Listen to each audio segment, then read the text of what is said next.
How's it going, everyone? And today we're taking a look at the side quest called Dog Days, and it is completed in the Stormtouched Highlands. Overall, this quest is fairly short, but you do have to defeat plenty of high-level enemies, so equip your best armor and weapons before starting. Now jumping right in, as I stated, we're going to be heading up to those Stormtouched Highlands, and once there, if you see any shocking vine enemies or rams, be sure to eliminate both, as you're going to need ingredients which include ram horns and shocking bulbs to complete the quest later on. Now for starting the quest, there are two ways to do this. First, you can speak to Vanaka, which is located right here on the minimap. And the other way is actually to go up to the castle in the top left corner, and you can actually just head straight there because that is the second part of the quest. Now, depending on which way you chose to start this quest, either way, you're going to have to head to that castle, and I opted not to speak to Vanaka at the time because I didn't know I needed to. And just beware, getting to the castle does require you to defeat quite a few enemies along the way. So once you're here, you can do this fight in one of two ways. Now, the first way is to simply just go inside. He's a level 5 enemy with a shield. You can opt to fight him normally, doing his attacks, dodging them, using your whip ability to stun him, maybe magic blast him out of his shield defense, or on the other hand, you can actually cheese this fight, which I did, and I just simply went around the left side of the castle here, and as you're going to see, I'm going to jump up on the rocks and then simply cast Wind Step, and you can leap yourself onto the outer wall. Be sure not to go too far, otherwise you're going to be fighting the king no matter what, face to face.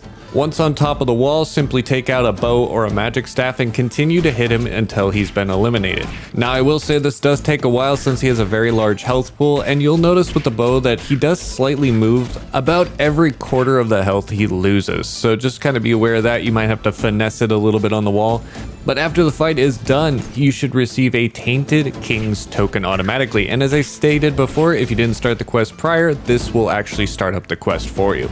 Now simply leave the area, and next we need to go find a book which is actually located here on the minimap. Easy way to find it is looking for the Dragon Spine skeleton, and once you're in the area, you're going to notice that there's a camp here, and you just need to defeat a few of the enemies in the area. Then we're simply just going to head over here, loot this chest real quick, and then also read the book that's right next to the chest. This will teach you how to purify the token. Now, after reading the book, we know how to purify the token. We're going to need those ingredients, which include the 2 ram horns and the 3 shocking bulbs. Now, if you weren't able to get them up to this point, next is where you're going to have to go find them. And the rams should be everywhere in the area. I haven't found an area that didn't really have them running around. As for the shocking vines, typically I found them more on the east side of the Highlands, so just kind of use that information to navigate where you might need to go to find those ingredients. Once all those have been acquired, we need to head over to the altar, which is located here on the minimap. Now simply make your way up there, and you will notice that there are a few druid enemies up here, so simply take them all out before you'll be able to access the altar safely. Select the option to perform the ritual of purification, and after we have only one more step to go. Once the token's been purified, we now just need to head back to Vanaka. If you had started the quest with him, you should know where he is, but I will show him again on the minimap. He is right here, next to the campfire under a rock. Once there, simply speak to him, and he's going to give you a reward of the Highborn's Cloak. Now, this cloak isn't any different than the other ones that you've gotten in the past, stat-wise, which is kind of a bummer, since this quest is a little bit more difficult, but it does show that you completed the quest. And that's all there is to the Dog Days quest. As always, like, comment, and subscribe down below if you enjoyed this content, and I'll see you in the next one.